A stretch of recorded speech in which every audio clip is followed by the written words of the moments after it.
Good evening, everybody. My name is Jenny Pearson. I'm one of the professional development officers for the Primary Health Network. Welcome to the first webinar in our three-part series, The Right Medicine, Paths Out of Alcohol and Other Drug Use.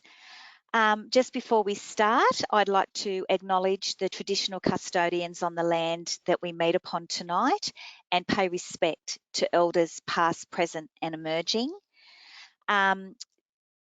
Tonight, please use the chat box. We will have time for question and answers at the end of the session. And if you can all remember to have your microphones on mute, that would be great. These sessions are accredited with RACGP and ACRM, and I will upload your points for you. Please fill in the evaluation that will pop up on your screen at the end of the webinar, and one of the questions is your RACGP and or ACRM number, so please remember to put that in. The first thing we're just going to do very quickly is launch a poll. So I'm just going to do that now. And if you could quickly fill it in, that would be great.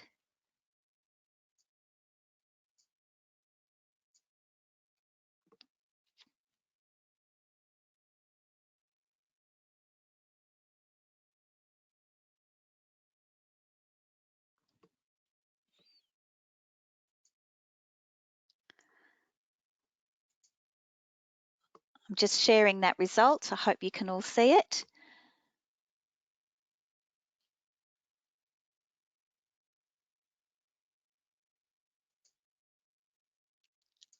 I will launch the next one.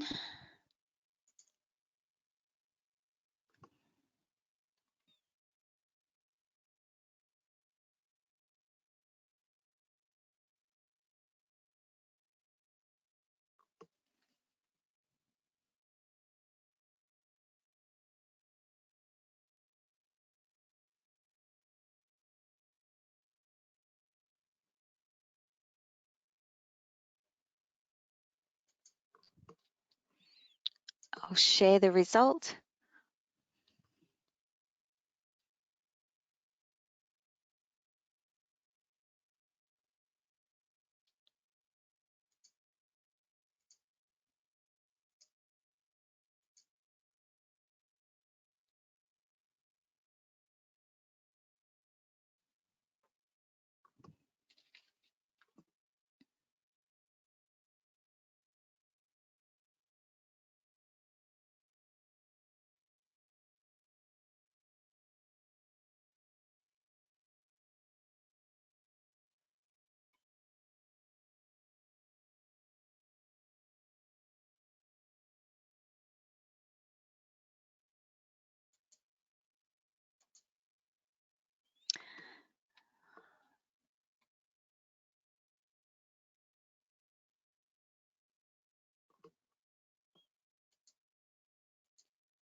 Right, that's all for now.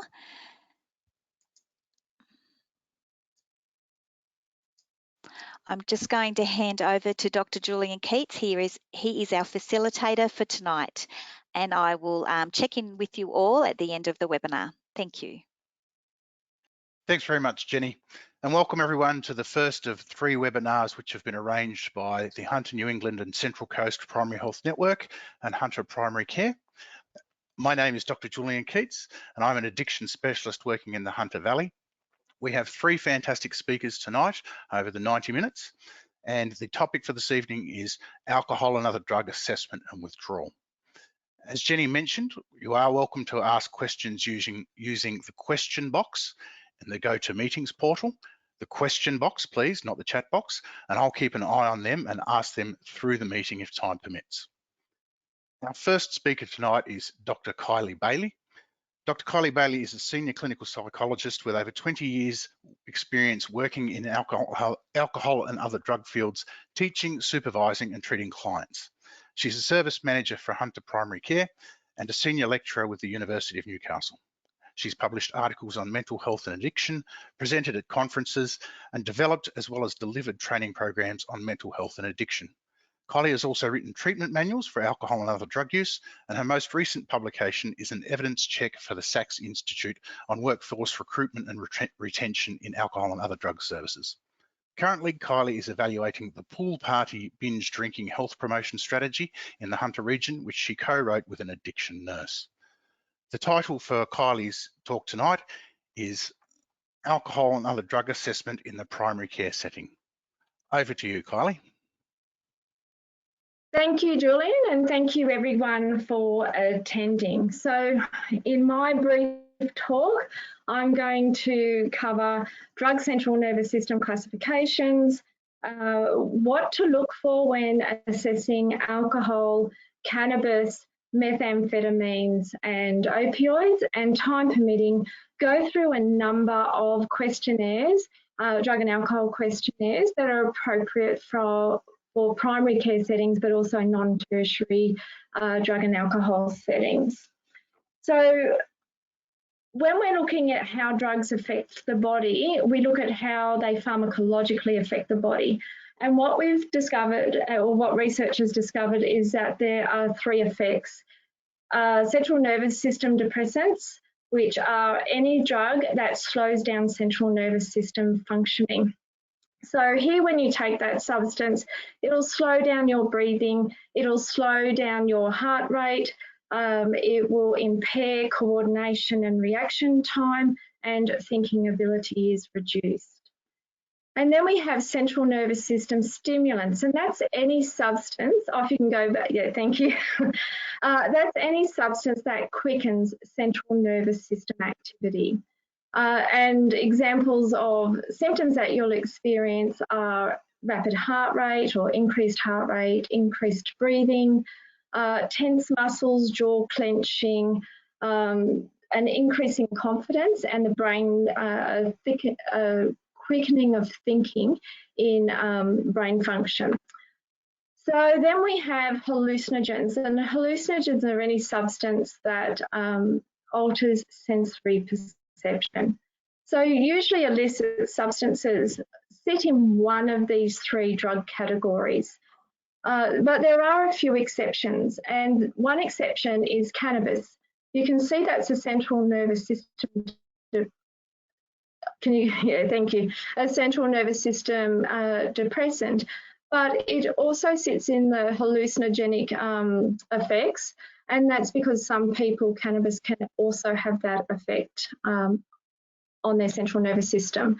With ecstasy, it's a stimulant, but again, for some people, it also has that hallucinogenic effect. Then with emerging psychoactive substances, that is any substance that has been synthetically made that mimics an existing illicit drug. They often sit in two categories like cannabis and ecstasy. So an example of an emerging psychoactive substance would be synthetic cannabis, because that's modelled on cannabis. Why we need to know how drugs work on that central nervous system functioning is that gives us an indication of how the drug is impacting that person, what they're taking, as well as looking to see if they're using multiple drugs, so polydrug use, and if they're tending to use a lot of central nervous system depressant drugs, or if they're using stimulants, a lot of stimulants. We need to have a chat to them about their risk of overdose and what strategies they can put in place to minimise that risk. And I also just wanted to flag that because of emerging psychoactive substances, there's a lot of new names given to drugs because they are emerging. So I did particularly want to flag this because I know this is a barrier for some people asking about alcohol and other drug use, is not knowing what that substance is. I can tell you that you can let the patient know, I haven't heard that name before, can you tell me what that's like for you when you take it? Or can you tell me about that drug? And I've never had a patient not be receptive to telling me, and it demonstrates that you're interested in what they are doing and what they have to tell you. So moving on to alcohol, one of the most common errors that I see people make is not recording or asking the alcohol type consumed.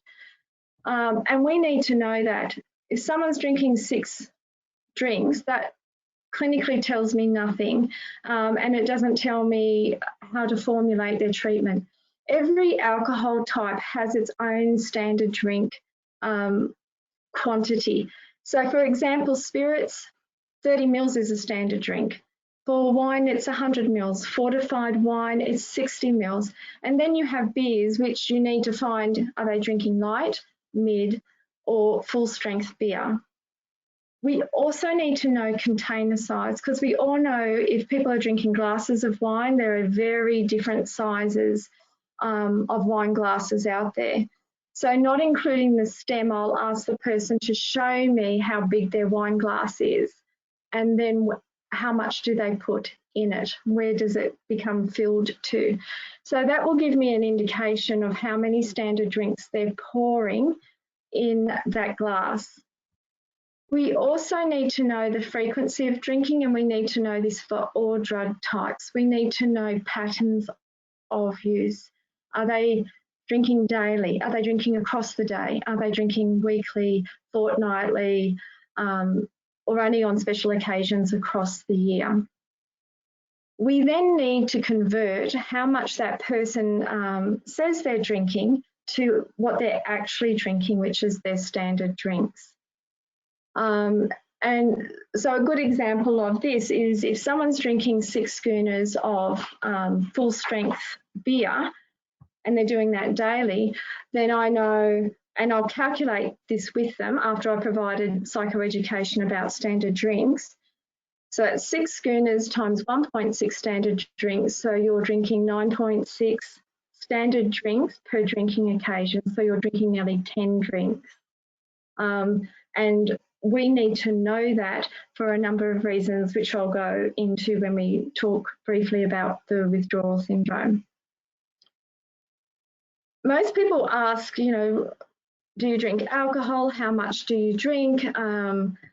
We need to be mindful if we're asking that sort of question that the person is usually guessing. They're not lying to you, but they're guessing the amount, because most people don't count how many drinks that they're consuming.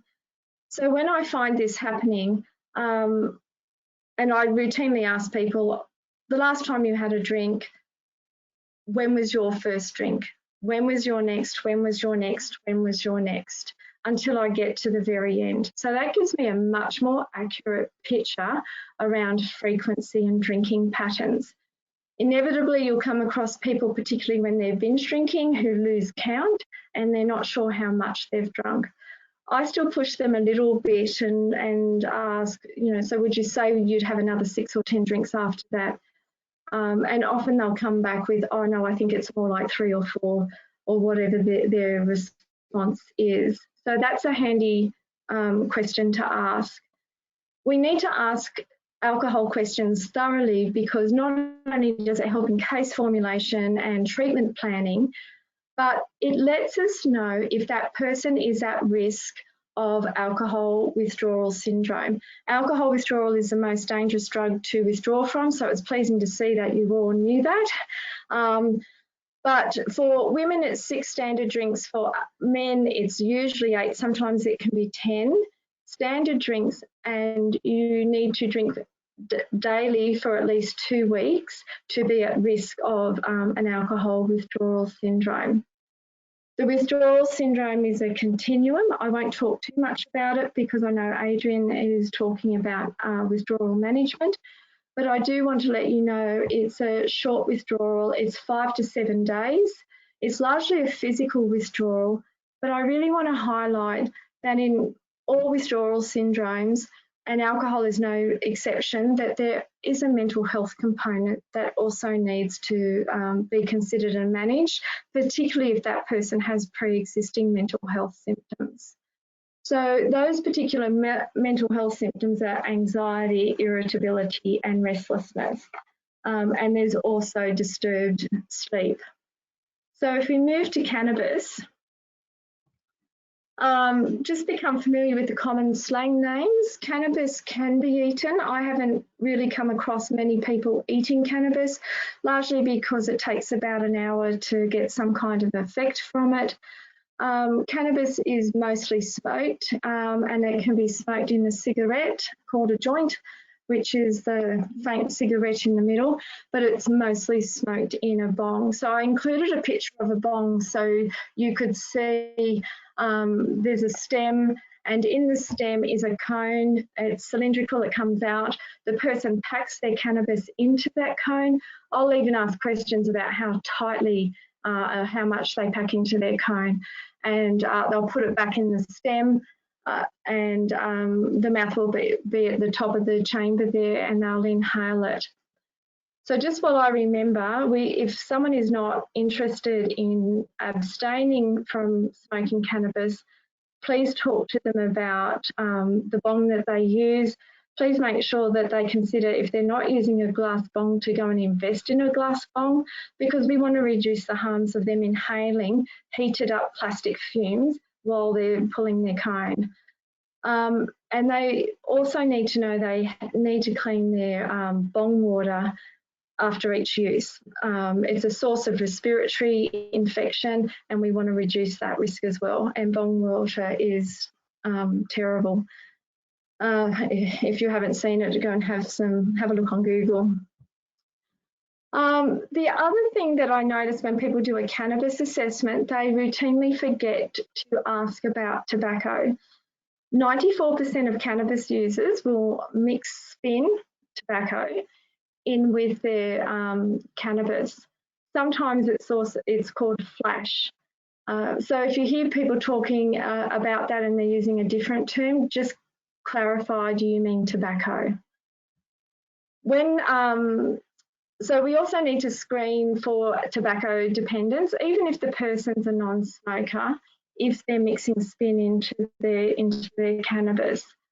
And I've seen many a person where that hasn't been addressed, and part of that person's treatment plan, if they've quit smoking cannabis, but they still smoke cigarettes, they increase in the number of cigarettes smoked. And people who are non-smokers, I've seen them quit cannabis and then take up smoking tobacco because that part has been neglected. Cannabis has the longest withdrawal syndrome. It can be as short as 2 weeks, but for chronic long-term heavy users, it can be 6 to 11 weeks withdrawal process. And that's because cannabis attaches to the lipid cells in our body. I won't talk too much about the withdrawal syndrome other than it's largely a psychological withdrawal. Lots of mental health symptoms, disturbed sleep and inability to sleep is the most frequently complained about withdrawal symptom in cannabis, and it's the longest enduring withdrawal symptom in cannabis as well. And I've seen some people who didn't make the first week of withdrawal because that hadn't been planned for, and they just needed to sleep. Lots of anxiety and mood effects. They can have vivid dreams. And the only other thing about cannabis withdrawal is that the first week is the worst week and the hardest week, and then the next week's easier, and the week after that's easier again. So moving on to methamphetamines. The things that I want to say about methamphetamine is that it sits under the umbrella of amphetamines, and we have dexamphetamine at one end, amphetamines in the middle, and methamphetamines at the other end. And crudely speaking, dexamphetamine is the weakest and shortest acting, and then we have methamphetamines, which is the strongest and the longest acting. Under methamphetamines, we have speed. Speed is usually in powder form, and it can be rubbed on the gums, swallowed, snorted. And then we have base, which is the top picture there that looks a little bit like pieces of caramel. And then below that we have crystal meth. Meth tends to be smoked or injected, and it has a psychological withdrawal phase that takes approximately 2 weeks. The methamphetamine withdrawal is a little bit harder to manage because it's quite subjective, so each methamphetamine user can have a different experience. It's largely a psychological withdrawal, again, with lots of fatigue and irritability and mood swings. And mood swings is the most commonly complained about by patients in managing, but also their family and friends. So managing that mood swing and having patients be prepared and have some skills behind them to help them get through that time is really important. There are 2 phases, but I'm not going to talk about that because I know Adrian is in his talk. So moving on to opioids. I have a little video, but we just tried to play it before we all started.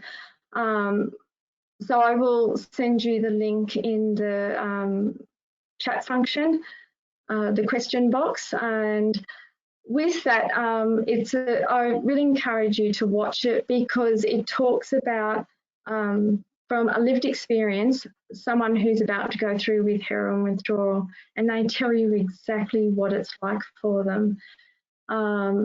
And they tell you how scary detox is for them. They're afraid of it. And I hear this time and time again when people have been spoken to by other health professionals about doing a detox. So a lot of preparation in getting someone ready for detox and making sure that they're ready, because it is as you can see with this patient, it's pretty tough going. So the only other things that I did want to talk about with opioids is heroin is in powder form and it can be smoked. When it's smoked, it's typically put in foil and with a lighter heated up from underneath, and the person inhales the fumes or the vapour from the heated up heroin, and it's called chasing the dragon. Or it can be injected, which most people know. So the a lighter goes beneath the spoon and the powder turns into liquid, and then it's put into the syringe and they inject. Because we know there are pain medications out there, opioids can also come in tablet form. They're often swallowed, but in a small minority of people, they can crush it and inject it, and I've seen some serious vein damage done from people doing that. So the only other things that I'd like to add is to consider that people also misuse methadone and buprenorphine. It's just not heroin or prescription pain medication. And I would like you to know that it's a 5 to 7 day withdrawal. Like alcohol, it's quite short, and it can be best described as feeling like you've got a severe case of the flu. So it's very painful, lots of muscle spasms, gastrointestinal upset, diarrhea, goosebumps. It's just really uncomfortable for them. And so just to keep on track, I'm just going to move to drug and alcohol assessment tools. So this one I use routinely with all my patients. I don't have a table drawn up anymore. I just have the list of drugs down the side, as you can see. And have you ever used? If the answer is no, I move on to the next drug. If the answer to ever used is yes, then you ask about current use. We ask about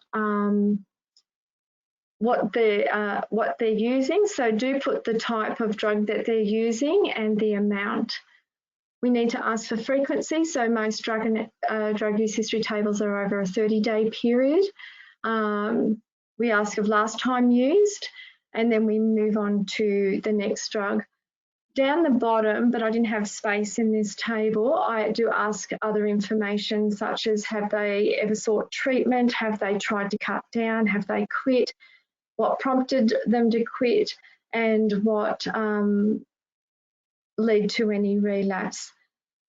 Most people may not have time to do that. I do that because I like to plan what works well and identify their high-risk situations and build on their skills of being able to quit and stay abstinent. And I also like the drug use history table because we have, this is where you can visually see if people are using a lot of central nervous system stimulants or depressants, so you can have that overdose risk chat with them.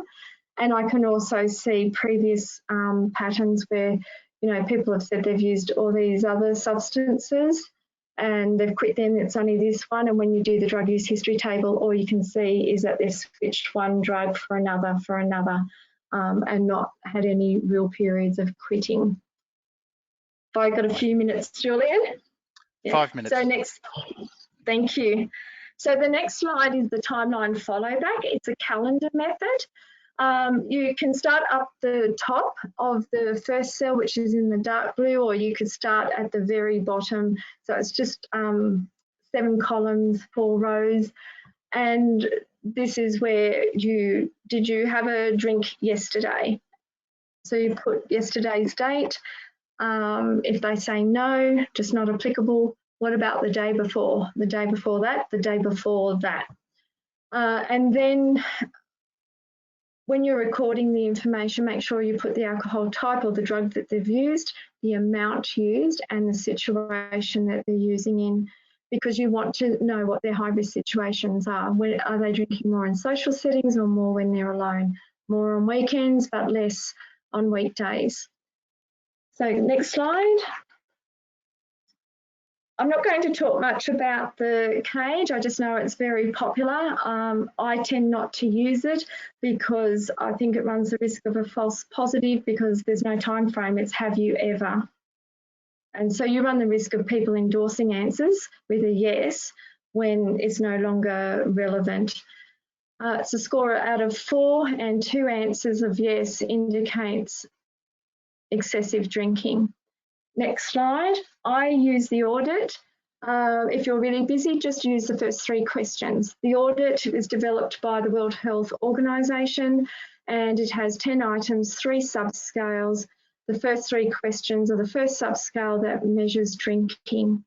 The cutoff score is 8 and it's been normed on older people, younger people, Aboriginal Torres Strait Islander people, people from different cultural backgrounds, men, women, so very widely validated. Next slide.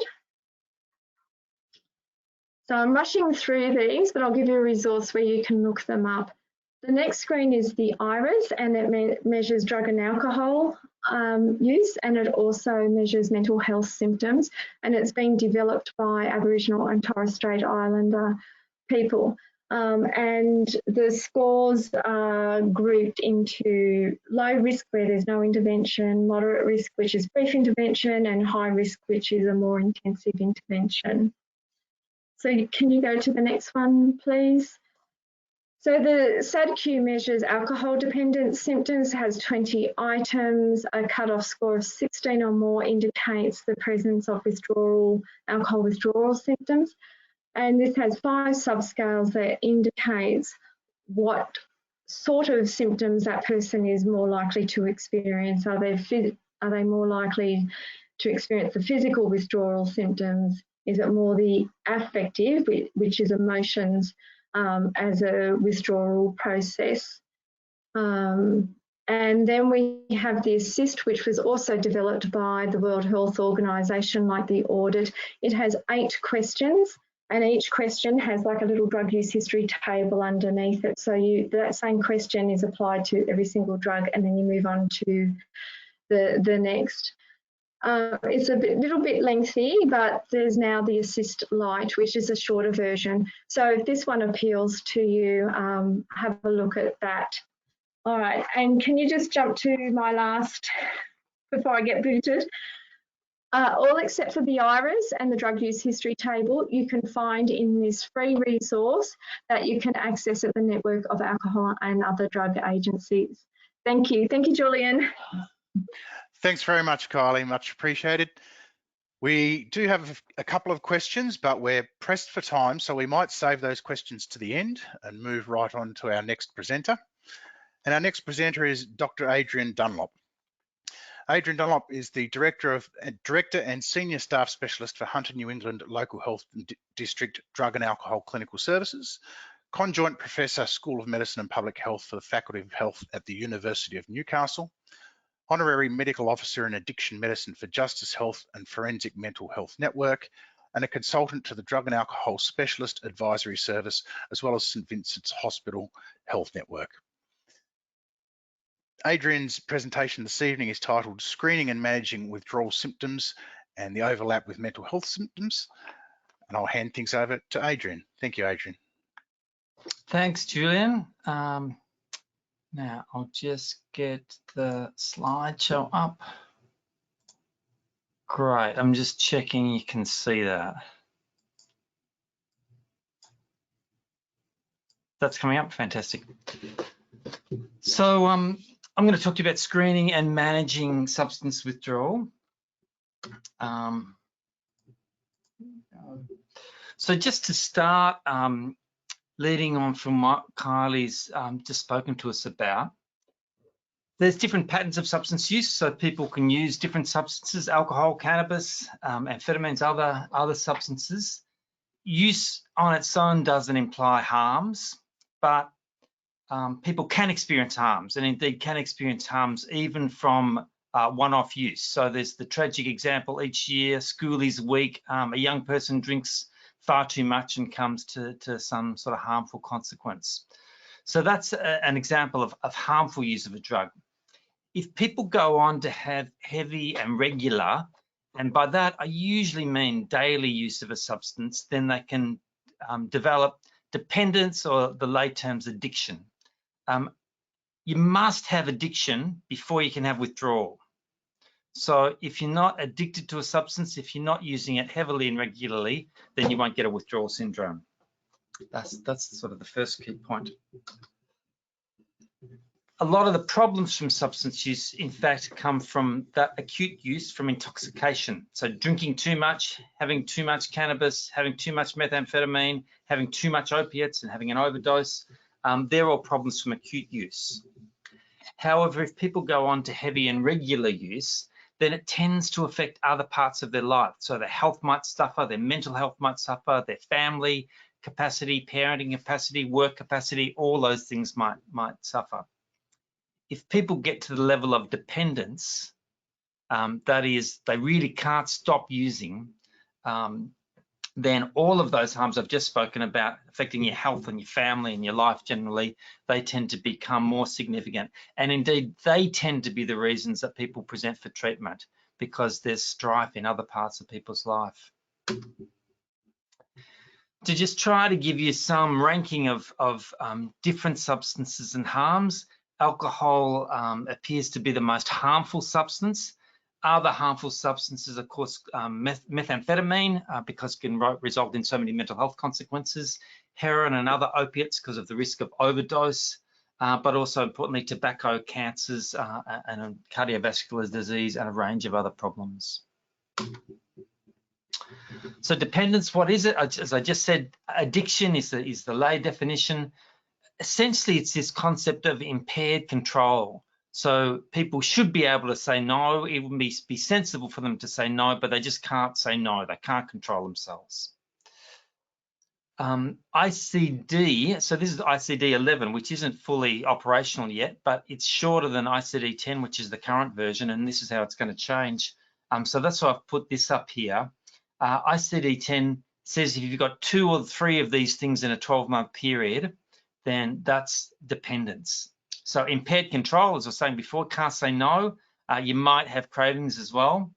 Substance use is a priority in life, so people tend to choose substance use above other things like family, employment, other things, and may continue despite harmful consequences. and this concept of tolerance and withdrawal, which we'll talk some more about. So that's how ICD classifies it. DSM, the Didactic Service Manual version 5, also classifies it. However, they use slightly different language. And under DSM, if it's a moderate or severe substance use disorder, then that's essentially the same concept as dependence. What's happening at a CNS level? There's 3 key processes that are occurring. So one of them is intoxication and binging within intoxication. If I use the example of alcohol here, so people drink, they drink to get an effect, they get an intoxicating effect. At the start, they drink for pleasure or for enjoyment, but after a period of time, if you become addicted, then you drink not to get the benefit, but not to get pain, to not get withdrawal symptoms. So that can drive ongoing use of alcohol.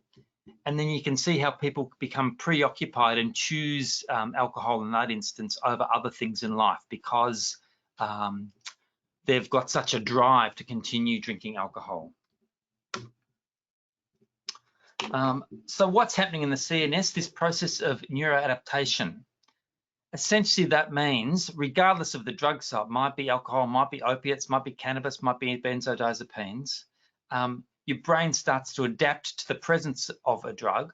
So it can try to act normally, it can try to operate normally while the drug's still present. Now, of course, it can't act entirely normally. If you're taking any substance regularly, your cognitive function and other parts of your functioning are going to be impaired. But that's what the CNS is trying to do. It's trying to adjust, find a new homeostasis, a new position of being able to operate under the influence of a drug. That's neuroadaptation, also called tolerance. And it involves a variety of receptors and pathways, and they're slightly different for each drug. The consequence of this is to get the same effect, people end up using more of the drug. And again, that's the concept of tolerance. Now, when somebody stops using that substance abruptly, the person is left in this state of imbalance. Their CNS had got used to regular exposure with whatever the substance was, and now it's been removed. So that's how you get a withdrawal syndrome. And you'll see typically across all of the different withdrawal syndromes, there's specific symptoms that happen with each different drug, each different substance. But common to all of them is this pattern of having a sympathetic drive, increasing pulse, blood pressure, anxiety, and generally poor sleep. That happens across all of the withdrawal syndromes. And that's due in part to that sympathetic drive.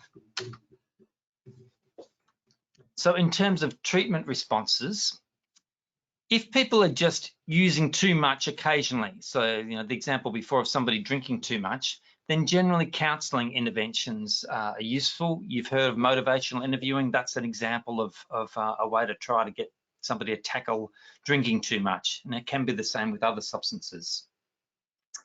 However, once you get to the point of dependence or addiction, generally talking therapy isn't just enough.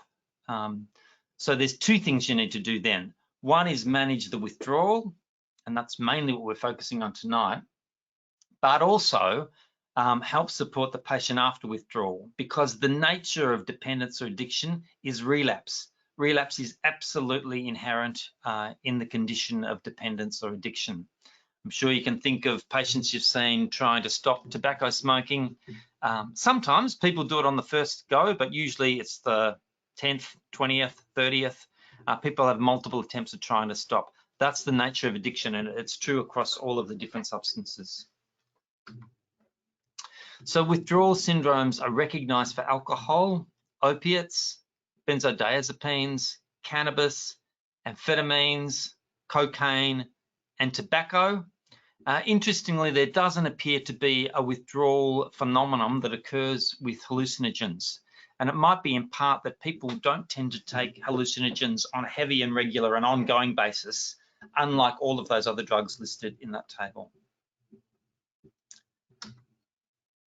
Now, the time course of withdrawal, Kylie talked a bit about this. The typical course for most substances is it tends to start soon after the substance has ceased. So if you think, say, of alcohol, once the alcohol is out of a person's system, that's when the withdrawal symptoms tend to come on. For most substances, it tends to peak around day 3, sometimes day 3, 4, and then you tend to have this crescendo, decrescendo pattern of symptoms that after a week or so with most substances is starting to resolve.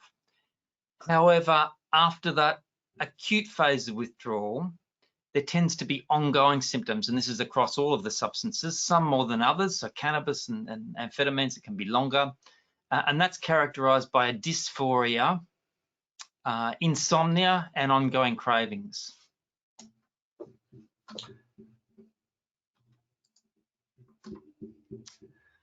So a key part of helping patients manage withdrawal is withdrawal counselling. Now, what's withdrawal counselling? Really, it's just education about what's going to happen to them, how long it's going to go on for, what you can do to try to assist, and to encourage them to keep seeking help.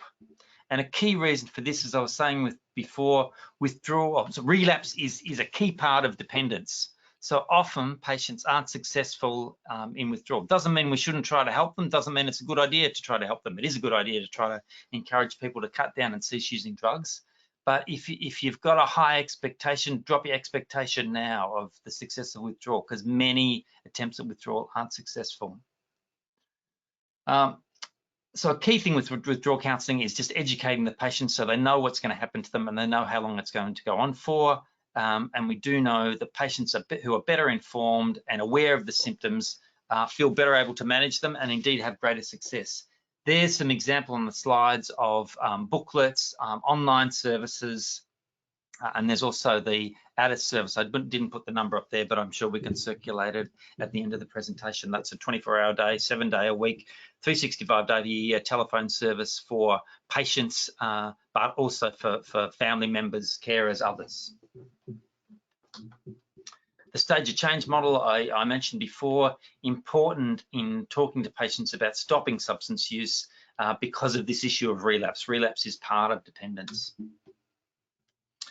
So in screening for withdrawal, what are some of the key things to do?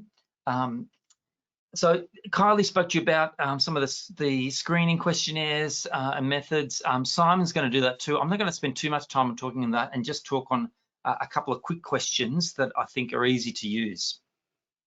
So the first question, is a patient using a substance daily? If they are, they're far more likely to become dependent. Now, that it doesn't ensure dependence, but if they're not using daily, then it's unlikely that they'll have dependence when you're seeing them there and then. For alcohol, around about 8 to 10 standard drinks or more, that increases the risk. Again, it's not a diagnosis of dependence, but that's when the risk increases. Other drugs, it depends on the frequency, but certainly if you find people using different substances multiple times a day, especially if they're starting earlier in the day, not just in the evening, at lunchtime or in the morning, then they're more likely to be dependent. The second question is, what happens if you stop? Have you ever stopped? And if they describe the onset of withdrawal syndrome, then they're dependent. The third question that's important is there's a small subgroup of patients important to identify who can have serious medical complications if their withdrawal isn't managed. It's only a minority of patients, but it's important to identify. And that is those who have alcohol withdrawal seizures, severe alcohol withdrawal with delirium, and benzodiazepine withdrawal seizures. Now, what are the goals of withdrawal treatment? What are we trying to achieve? One, to help patients try to cut down and ideally stop their substance use. Two, to prevent complications like the complications I've just mentioned. Three, to link them to ongoing support because as I said before, relapse is common. And then four, again, to provide links to ongoing treatment. So three, to provide psychosocial support because often patients have problems in other parts of their life, in their social life, in their work life, and other parts of their life. Alcohol withdrawal, grog shakes is the colloquial name. Key features are tremor, nausea, vomiting, sweats, and headaches. Severe alcohol withdrawal, which is a different phenomena. It's a subset of alcohol withdrawal, It occurs when you get sensory disturbances, such as tactile disturbances, the feeling of bugs crawling all over a person, seeing a pink elephant, hearing frightening things, and then all of those sympathetic type symptoms that I was talking about before, or signs. GP treatment generally is not for patients at risk of that severe withdrawal. It's those who we think are going to have mild withdrawal. Diazepam is the drug of choice. Lowish dose, so 5 to 10 milligrams, or lowish dose in a drug and alcohol setting, it might be high otherwise, for a few days and then decrease, and beware of the risk of ongoing prescribing and the risk of patient dependence. So don't prescribe more than 4 or 5 days or so. Oral thiamine can help prevent Wernicke's, Korsakov's, parenteral if you think the patient is having a very poor diet, and follow-up treatment, including considering naltrexone, disulfiram, or acamprosate. The time frame withdrawal is that sort of classic peaking around about day 3. Severe withdrawal can go on for much longer though, and that risk of seizures tends to be in the first 24 to 48 hours. Opioid withdrawal, as Kylie was mentioning, a flu-like condition, like having a severe flu. The sympathetic symptoms I was talking about before, aches, pain, sweating, nausea, vomiting, diarrhea, etc. Goosebumps, muscle twitches. If a patient's been on opiates for pain, and that's why they're in withdrawal, because that's stopped, the pain might get worse. GP treatment, it's possible to treat with a bunch of medications, including non-steroidals, antiemetics, antidiarrheals, etc. They tend not to be very effective, however. We do recommend that patients who are using opiates regularly are given naloxone. Naloxone's freely available at the moment. There's about 80 pharmacies or 100 pharmacies across the Hunter New England Central Coast area. The link to them is on the Your Room New South Wales Health website. The patient doesn't have to provide any ID. They don't have to pay. A family member, a friend, a carer can access it. And it's something we really should be encouraging to prevent overdose. Optimal treatment for withdrawal is short course buprenorphine. I'm not going to try to summarize that now, but it is possible and legal for GPs to prescribe that for opiate withdrawal.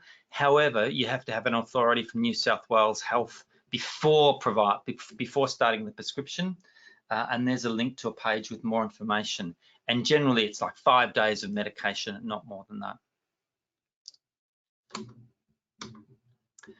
Cannabis withdrawal, characterized a lot by mood swings, poor sleep, agitation, anxiety for some patients. Can be a bit longer, and especially some of those subacute symptoms can go on for many weeks. There's no particularly good medication. Again, benzodiazepines can be used, especially from some of the anxiety, insomnia symptoms. However, beware of the risk of dependence and patients asking for ongoing prescriptions for them. Benzodiazepine withdrawal, slightly different. Agitation, anxiety, insomnia, key symptoms, panic attacks, tremors, sweats. There's some similarity to alcohol withdrawal because there's some similar action on the GABA receptors. You can also get with some patients perceptual changes, tinnitus, blurred vision, numbness, other symptoms. So the goal here is generally stabilization and gradual reduction, stabilizing by something like 5 to 10% per week. This has become more possible of identifying patients who are benzodiazepine dependent with the My Health record. And as we see later this year, the introduction of real-time prescription monitoring, it'll become even more possible for GPs to identify patients who are benzodiazepine dependent. Withdrawal counselling, I should have said it for all of them, but for all of these is important. So patients are aware of symptoms and there's a plan to manage relapse if it occurs. Amphetamine withdrawal, key symptoms, well, 2 phases, Kylie mentioned this.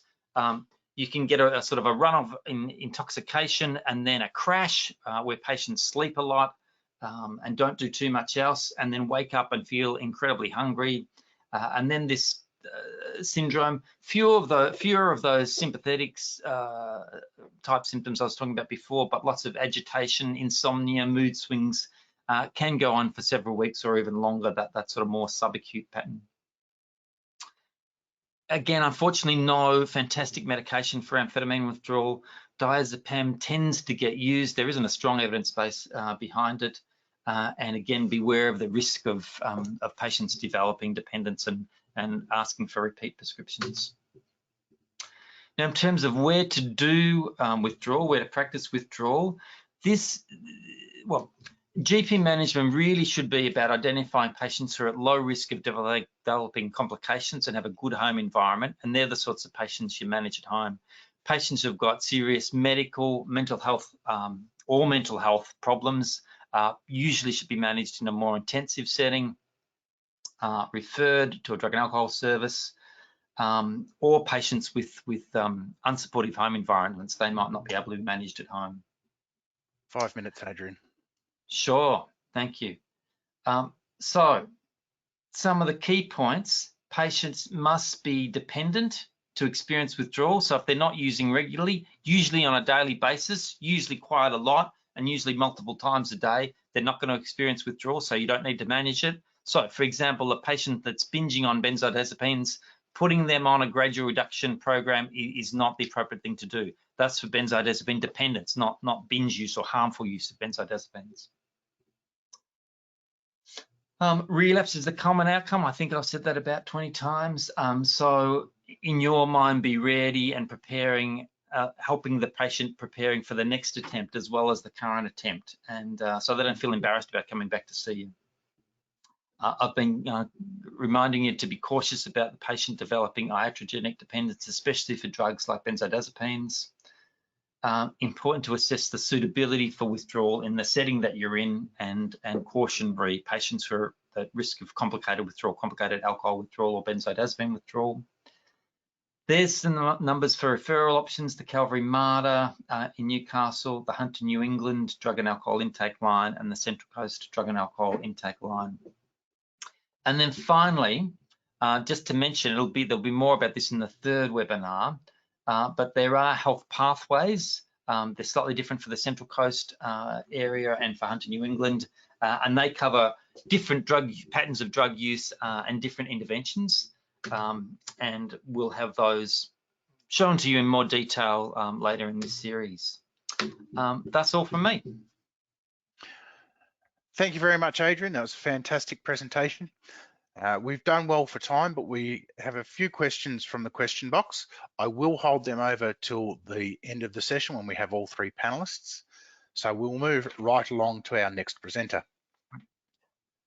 Our next presenter this evening is Dr. Simon Holliday. Dr. Holliday has been a rural general practitioner in New South Wales for 3 decades and has worked part-time for over 2 decades with the Drug and Alcohol Clinical Services Hunter New England Local Health District at the Manning Hospital, initially as a visiting medical officer and then as a staff specialist. He is immediate past chair of the Royal Australian College of General Practitioners Specific Interests Network for Pain Management and a conjoint lecturer in the School of Medicine and Public Health at the University of Newcastle. He's been the principal author and/or collaborator on several opinion pieces and research studies on the management of pain, addiction, and psychoactive pharmaceuticals in general practice and the evaluation of such education for GPs. The title of Dr. Holliday's talk tonight is Managing Alcohol and Other Drug Presentations in the GP Setting, and I'll hand over to you, Simon. Thank you. Thanks, Julian. Thanks everyone for turning up on your Wednesday night. First of all, the most commonly used psychoactive stimulant drug in the world is caffeine. And you might be interested to know that caffeine has once been a capital offence crime in England, Turkey, and in Russia, where you'd lose your head for going to a coffee house. But now you'd lose your head if you can't go to a coffee house. So when coffee hit Western Europe in 1652, it really was a riot. Before then, everyone just used to drink alcohol for their fluids because the water was so dirty. But so instead of alcohol, you could drink coffee. And the coffee houses looked like they were a lot of fun, as you can see on the picture on the left. And the big concern about the government, from the government, and King Charles II, he put a proclamation out about coffee houses to ban them, was because it was causing sedition. And some opinion makers feel that it actually fueled the Enlightenment and the American Revolution. But Charles II believed they were causing fake news. And doctors have also been very concerned about the effects of coffee, even when it hasn't been criminal. And you might want to see an account of this condition called caffeineism, and probably the diagnosis of, we'll be talking about diagnostic categories, in 1909. And the main reason that I want to talk to you about caffeine when we're talking about drug and alcohol is that most of us assume that we know when someone's got a problem or not, but sometimes it can be very difficult to judge, and sometimes to say when someone's misusing or addicted is actually not a very helpful criteria. What does addiction mean? Barack Obama, when he was president, pre-fake news, Trump, said that the United States is addicted to oil. And so what sort of criteria is he using for that? And when we look at most drug and alcohol issues, most people use them for both feeling better from their pain and their suffering as well as feel good. And there's a continuum from feeling better to feeling much better or even really good. And all of them are rewarding. From feeling bad to feeling normal is rewarding. And a lot of the drugs that we class as illegal drugs are currently, have been and are currently being researched as medicinal drugs, such as cannabis, amphetamines, ecstasy, and LSD, ketamine. So today, I'm just going to quickly run through issues. Some of this is treading over ground that Kylie and Adrian have talked about, maybe in a slightly different way from more of a quick, time-poor general practice point of view. How to identify or screen for drug and alcohol issues, how to assess them, and how to manage them both non-pharmacologically and pharmacologically. So let's talk first about how we detect drug and alcohol problems, and more accurately, how we don't detect drug and alcohol problems. One English study suggested that English GPs, not us, were missing as many as 98% of problematic drinkers. And in a United States community survey of 166,000 adults, only in one in 6 overall, 1 in 5 current drinkers, and 1 in 4 binge drinkers have ever discussed their drug and alcohol use with a doctor. So just as we screen for iatrogenic problems from the side effect of our medications, we need to be screening for drug and alcohol problems in both diagnosis and management of chronic problems. If we don't screen, we need to first of all think about why we're not screening. First of all, we don't like to screen because we don't feel comfortable about it. We're not interested in drug and alcohol person. We're a bit maybe frightened about them because it'll be opening a can of worms. We've had some bad experiences with people who have been intoxicated or manipulating us for drugs and alcohol. But this is actually a community phenomenon. It's not just us doctors who are full of discriminatory thoughts. In a study, a World Health study across 14 different countries, when they looked at a list of 20-odd medical conditions and what was the most disapproved of, drug addiction was pretty well the most disapproved of condition out of all these conditions globally, even worse than having a criminal record for burglary. So if we do miss drug and alcohol cases, what's going to happen? Well, first of all, we think if we pick drug and alcohol problems, that's the end of the story. We've actually made a moral judgment. This is not a patient. This is an addict. And as such, we don't want them because we're not interested in addicts. We're interested in treating genuine patients. But in a study of emergency department diagnoses of drug and alcohol problems, when people were diagnosed with drug and alcohol problems, they were often sent away from the casualty, given their marching orders, but a serious organic disease was subsequently identified as having been missed in 22%. So we'll be doing ourselves a disfavor in terms of medico-legal risk by missing drug and alcohol problems. So if we don't screen, we will only be picking up people with very high levels of drug and alcohol problems. So for the 100 signs of risky drinking, almost all of the signs of risky drinking are not early, they're late signs. So we'll be picking up the patients who present with a problem to us directly, which is a minority, but we'll miss other cases until we've got serious complications. So we'll be picking up late diagnosis. Most people with drug and alcohol problems in that big US study I talked about don't feel there's any need for seeing a doctor. In fact, 95% thought that they didn't need to see a doctor about their drug and alcohol problems, while 20% of our general practice consultations in Australia are thought to have drug and alcohol components. Okay, so we haven't got a lot of time to screen, and I don't know if you're going to be doing audits on everybody, but we've probably got time for one screening question. And there's actually many different ways of screening for drug and alcohol problems, from up to 70 questions, but you'd have to be a very enthusiastic GP to do universal screening for 70 questions. I can bring myself to ask for one question. And have you thought about what the one question would be to screen for alcohol problems? And this has actually been validated in, by the United States National Institute on Alcohol Abuse and Alcoholism. Here's the question. How many times in the past year have you had 5 or more standard drinks? Now, this is a really good question because you get 3 answers. The first one is, I never drink. And that's your story. Or, I have 5 or more drinks, every weekend. Or no, I only ever drink 1 or 2. So then you've actually pretty well sorted people into high risk for having a problem with drinking, abstinent, and people you might need to do a bit more seeking about. There's a similar one question screener for everything that's not alcohol and is a substance.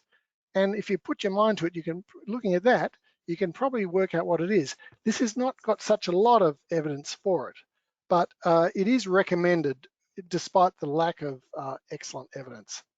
So here we go. Screening for all other drug and alcohol problems with just one question. How many times in the past year have you used an illegal drug or used a prescription medicine for a non-medical purposes? Now, you might wonder what a non-medical purpose is. And the answer is, you used it because of the experience or the feeling it caused for you.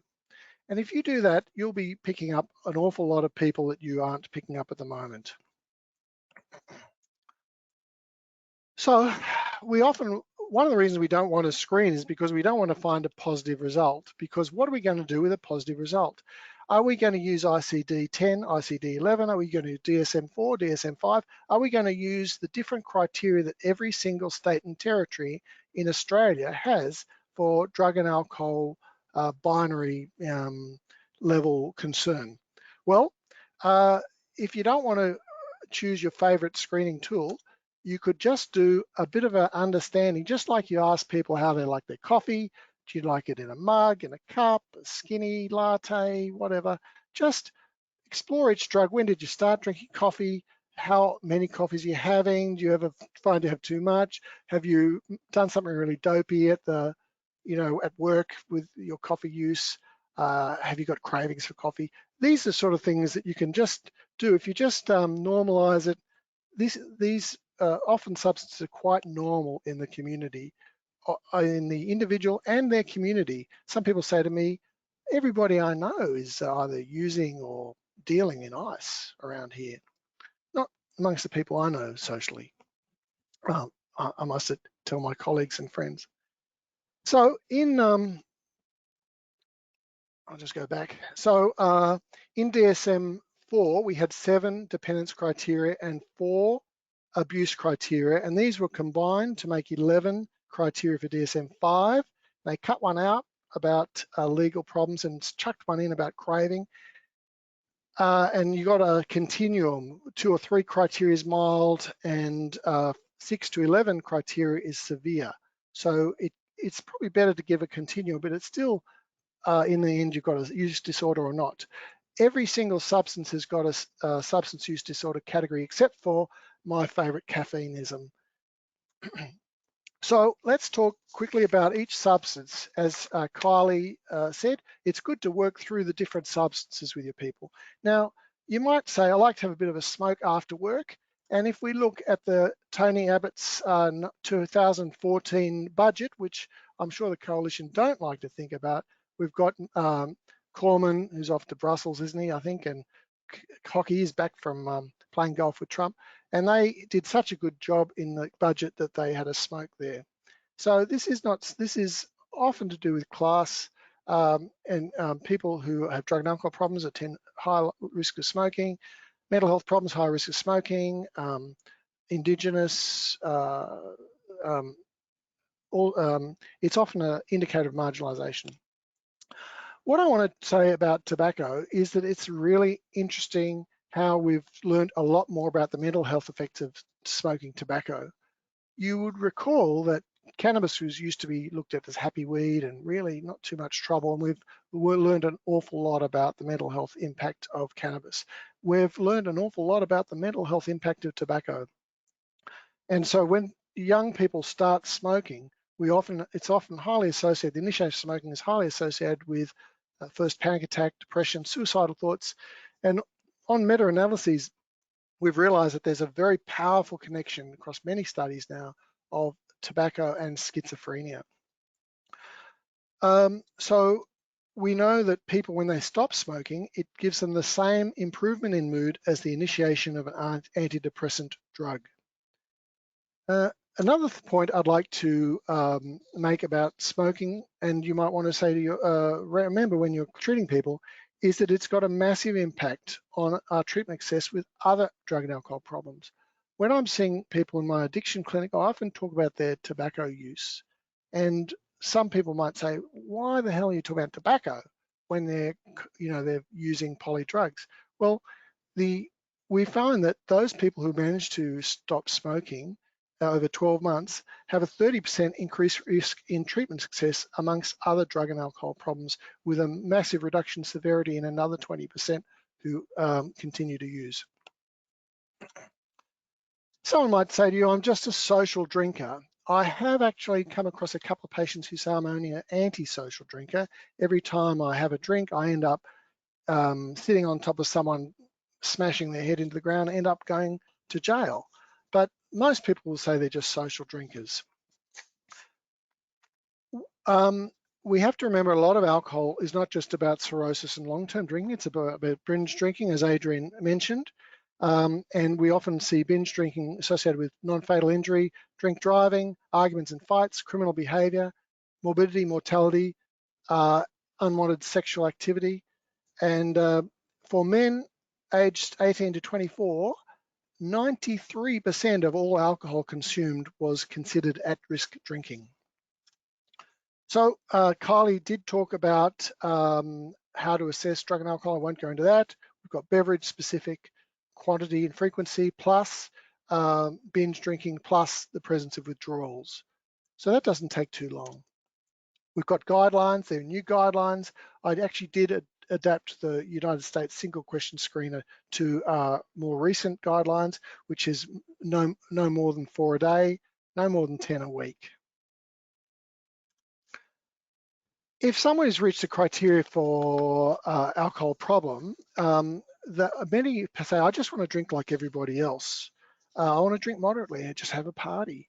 And we need to let them know that moderate drinking is not a viable option for most people.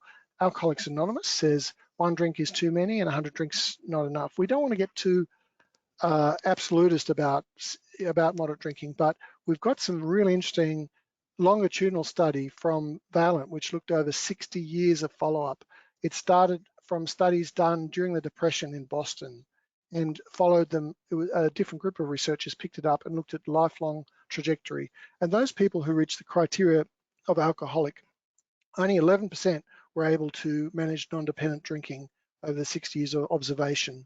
Most people ended up going back into problematic drinking or having to stop or die. One interesting thing I would talk about this massive, wonderful study you might want to have a look at was that we often wonder what comes first, depression or alcoholism, and the chicken and the egg. And in this study, there was a really clear association that alcohol abuse, alcohol misuse preceded the depression. Adrian talked about detox in general practice. He's absolutely right, it is very difficult to do and potentially risky, but we don't have the hospital inpatient beds or the facilities to do it. So you will be doing it.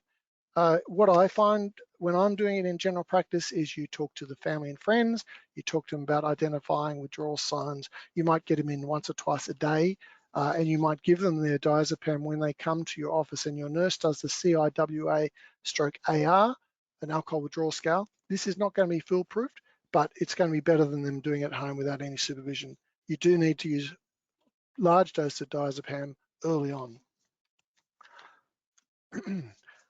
You might say someone likes to have just a couple of joints a day or a couple of cones at night, and and you need to know what that means. Kylie I was going to give you a picture of a bong, but Kylie did a much better picture. So I've got something different from you. I've got a bucket bong, which is seen around the Hunter Central Coast a bit, but not probably as, I think it's used more in South Australia. And this is a really interesting, clever bit of engineering.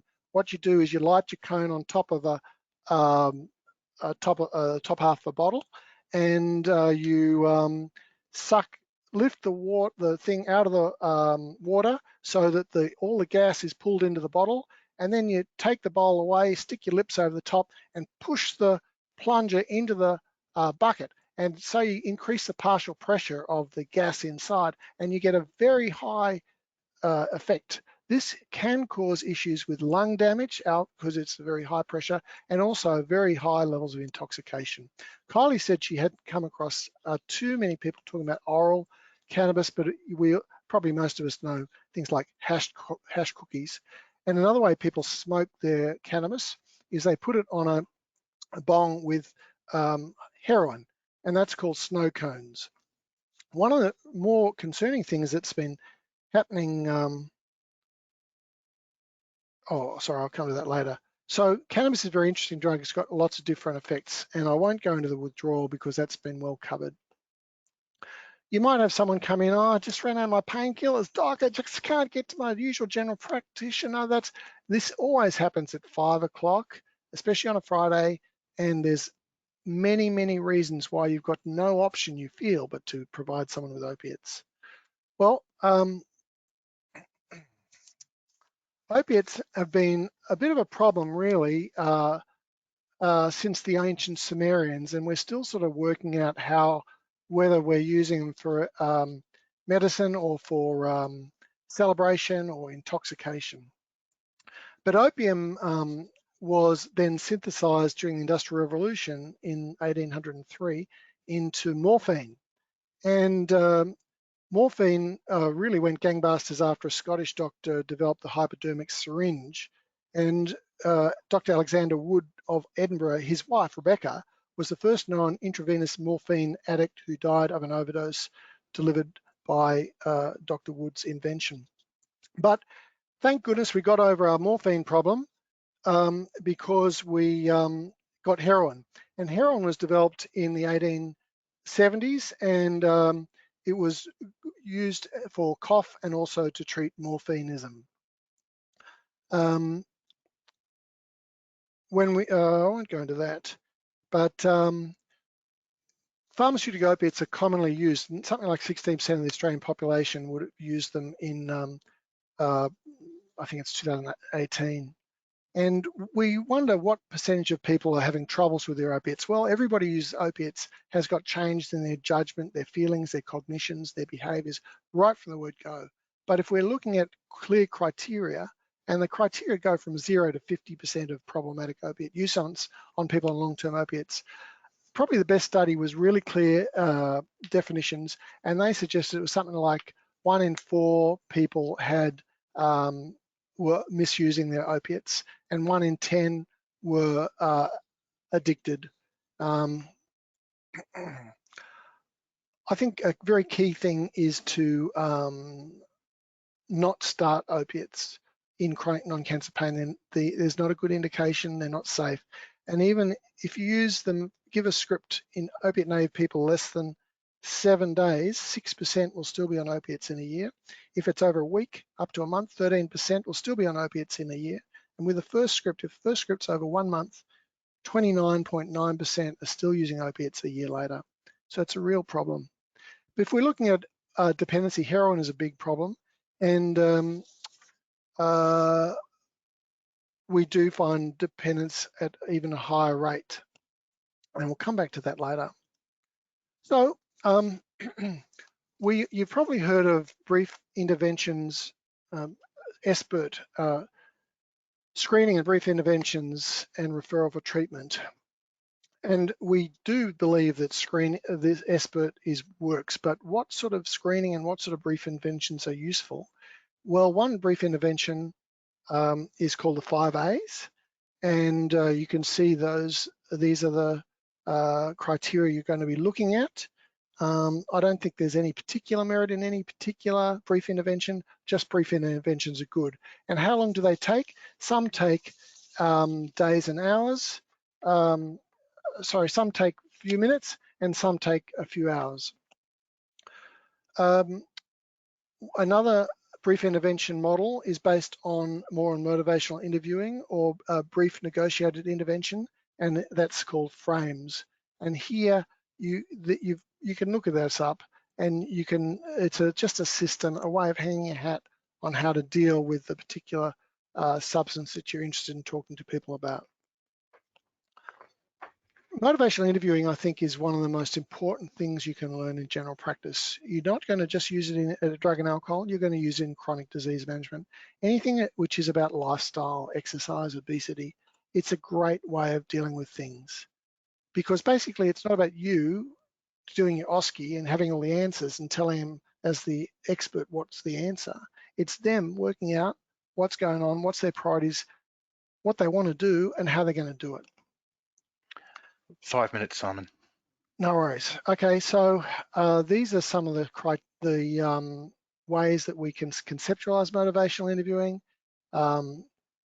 You're empathetic, you put yourself in their shoes, you work out what they say is important to them, but what they're actually doing, and there's a discrepancy. What does that mean? If they say, yeah, but I don't want to give up now because we've got something else on, or my grandmother, she smoked when she was 80. If there's a resistance, don't just say, oh, look, your grandmother's a statistical freak. You don't come back like that. You need to go and work with the person to try and work out a way forward through this cognitive barrier. And support self-efficacy, they can do it. What's something you can do before we see you next time? And scaling questions. What are the good things and the bad things about using your cannabis? What are the, not the bad things, what are the not so good things? So what are the good things about cannabis? What are the bad, not so good things about cannabis use? Now, what do you want to do about that?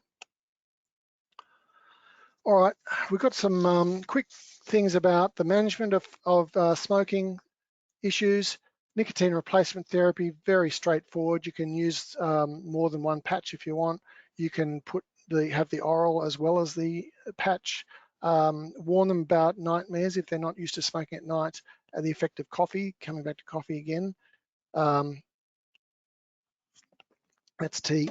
Coffee can hit them a lot harder, and they might notice anxiety and palpitations if they don't reduce their coffee when they stop smoking. Varenicline, also very good. 1/3 of people get nausea.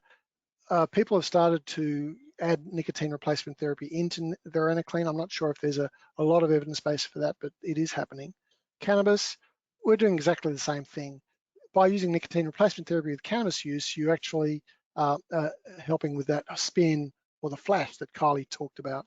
There's so many different things you can do for cannabis, and the evidence for any of them is not much chop, but maybe baclofen, mirtazapine, gabapentin, but maybe not. For alcohol, don't forget, as Adrian talked about, you've got to think about the thiamine. It's got to be really high dose. Look at the pathways.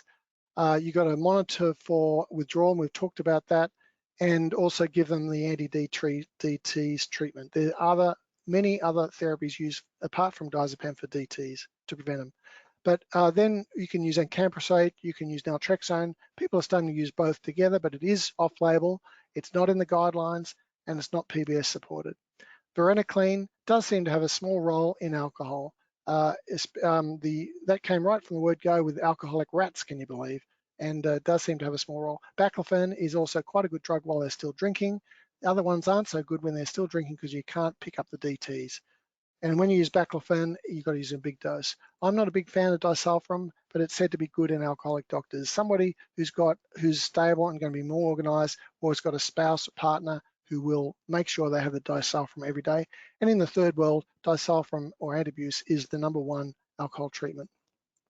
Opiates, don't start them. We talked about the 3 to 7 day treatment. Most of the people you see with opiate problems on pharmaceutical opiates have come from somebody else.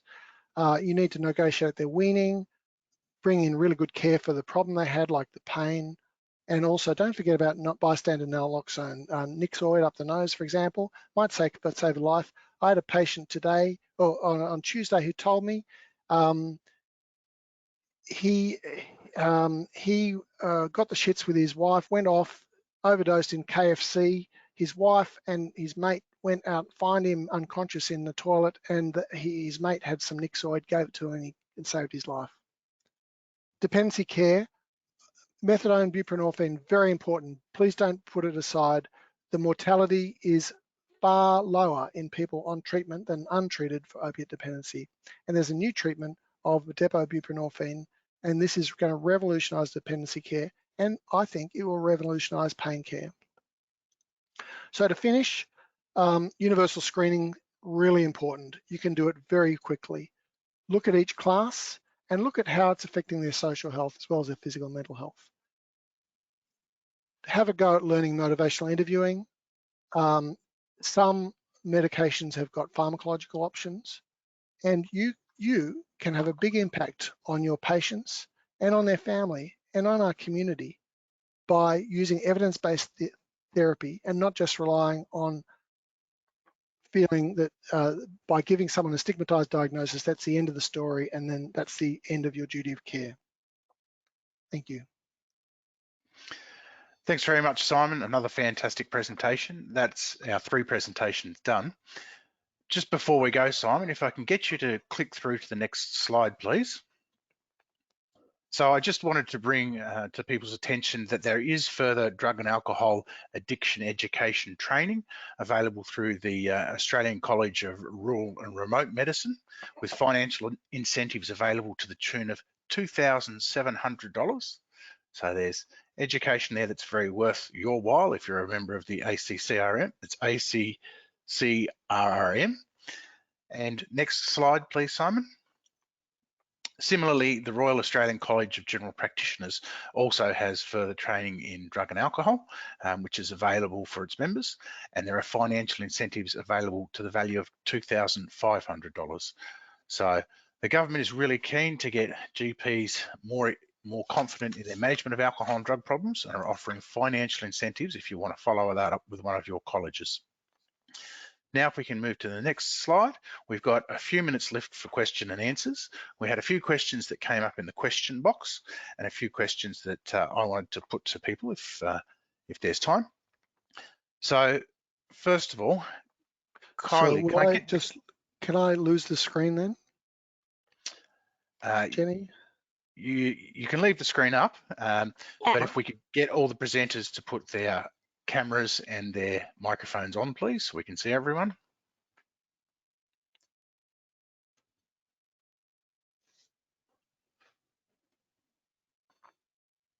Excellent. So first question is for Kylie. Kylie, you mentioned that sleep problems can be quite protracted after someone's ceased using drugs or alcohol. What advice do you give people who've got problems with their sleep for weeks and weeks afterwards ceasing drugs and alcohol? If they're seeing someone, if they're seeing a psychologist like myself, what I'll do is a little bit of preparation around sleep hygiene. How can they plan those first couple of weeks of knowing that their sleep is going to be impaired? So we do a lot of preparation around that. People can talk to the DASIS line, but I also know from my experience that medications like Restovit are also prescribed or recommended for a short period of time. It's not a long-term medication. And I also noticed that a lot of people, when they're speaking to me, that they talk about, oh, I have a few cones before I go to bed, before I, you know, so it can help me sleep. So I also do that sleep hygiene, in that we now need to retrain your brain on setting cues of switching over from the day cycle to the night cycle and developing that sleep routine. And I do let them know it can take up to 4 weeks for the brain to reset itself into having a sleep cycle, because that's been artificially done for them during their cannabis use period. Yeah, Yep. I'm very similar. I tend to talk about sleep hygiene, and I reassure the patients that it will take weeks, but your sleep will slowly improve step by step. And the only way to get back to normal natural sleep is to leave it alone and let it get back to a normal natural sleep cycle. Yeah. And that does take time. Yeah. Okay, next question. Could I add something there too? On webinar 3, I actually hope to talk about sleep and sleep management and a very simple strategy called bedtime restriction therapy. Excellent. Next question, this one's for Adrian. We had a question in the question box. Can you mention something about buprenorphine precipitated withdrawals when a patient switches to buprenorphine from another opioid?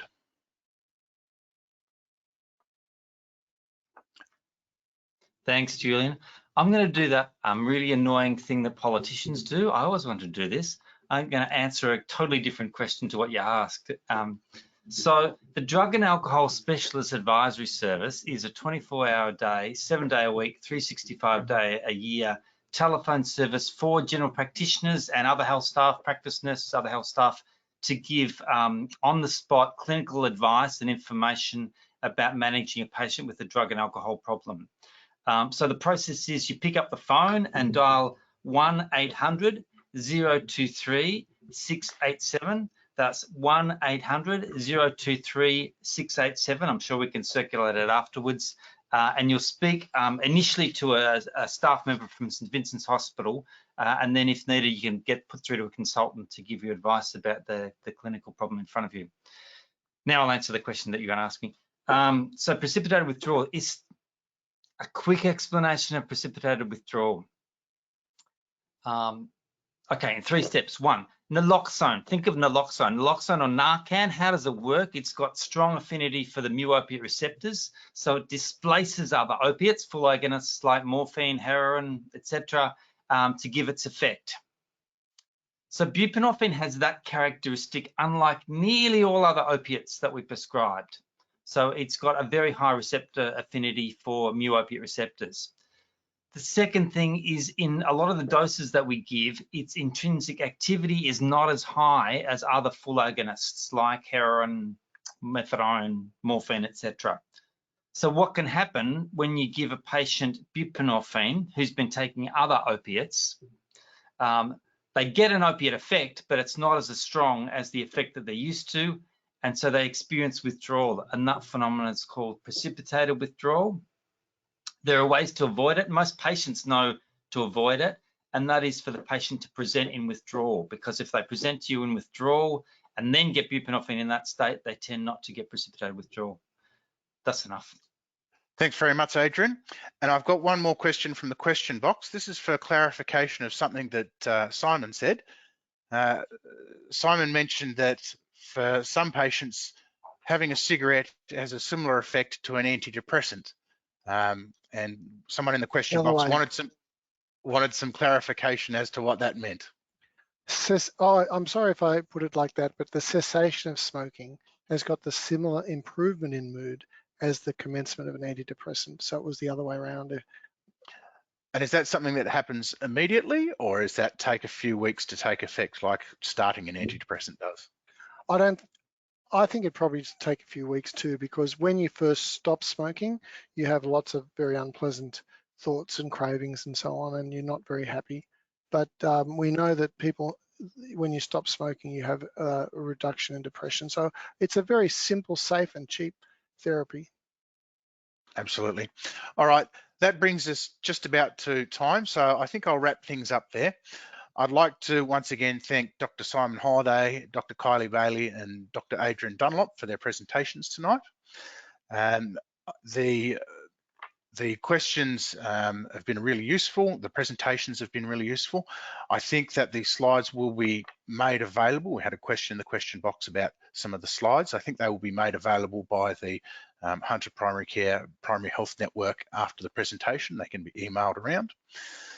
I'd like to remind people that the next webinar in the series is on mental health comorbidity and stigma in alcohol and drug patients, and that's on Wednesday, the 17th of February at 7 p.m. And you can register for that on the Hunter New England and Central Coast Primary Health Network's People Bank website. And with that, unless our staff from the Primary Health Network would like to mention something, I'll hand over to you. I would love if we could just quickly launch those poll questions. There's only the 3 of them, and we can see how much you've learnt tonight. So I'm just going to do that now, and if you could very quickly just fill it in.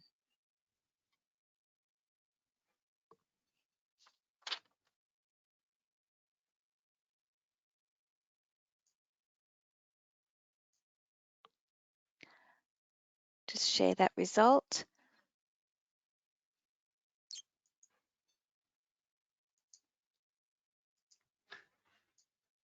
Next one.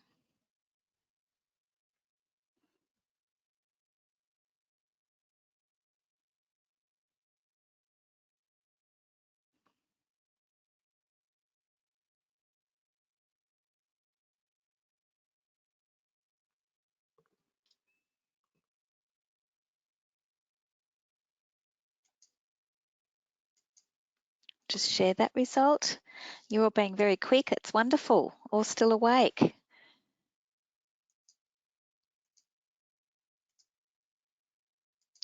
And this is the last one.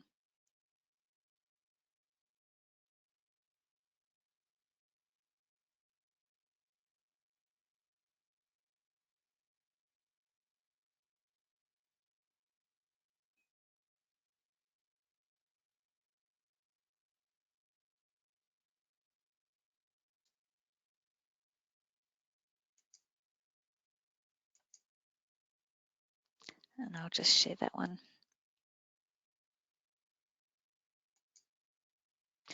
Well, thank you very much, everybody. Don't forget to fill out the evaluation when it pops up.